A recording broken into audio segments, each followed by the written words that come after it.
जो सिम्टम्स हैं वो क्या हैं कि ये दोनों जो अंगूठे वो ऐसे मुड़ जाते हैं और पूरा जो जिस्म है यानी हथेली जो है वो इस तरह हो जाती है और जो हिस्टेरिया के जो सिम्टम्स है या एपिलेप्सी में जो सिम्टम्स है वो अपीयर होना शुरू हो जाते हैं।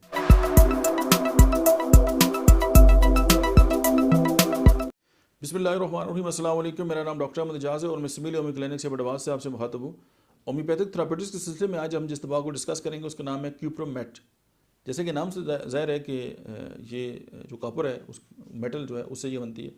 अब इसमें जो है वो जो सिम्टम्स हैं वो क्या हैं कि ये दोनों जो अंगूठे वो ऐसे मुड़ जाते हैं और पूरा जो जिस्म है यानी हथेली जो है वो इस तरह हो जाती है और जो हिस्टेरिया के जो सिम्टम्स है या एपिलेप्सी में जो सिम्टम्स है वो अपीयर होना शुरू हो जाते हैं और तमाम उंगलियां जो है वो शिद्दत से बंद होती हैं और उनको खोलना जो है वो नामुमकिन हो जाता है इस तरह।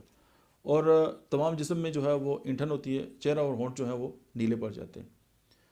अच्छा, मतलब क्लेंचिंग ऑफ थम्स विद पॉम्स।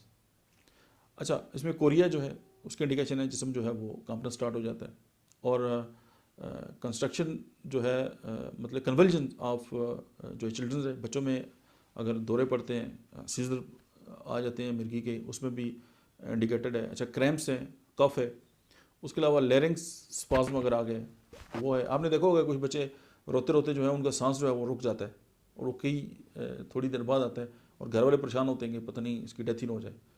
यानी इतना ज़्यादा जो है वो चेहरा और बच्चों में ये इंडिकेशन बहुत ज़्यादा पाई जाती है। आपकी क्यूप्रोमेट की जो है ना चंद डोजेज इससे जो है उनको निजात दिला सकती हैं, मेरा पर्सनल एक्सपीरियंस है। और उसके साथ जो है कि कंस्ट्रक्शन ऑफ जॉज हैं, वो जो जबड़े हैं वो आपस में जोड़ जाते हैं।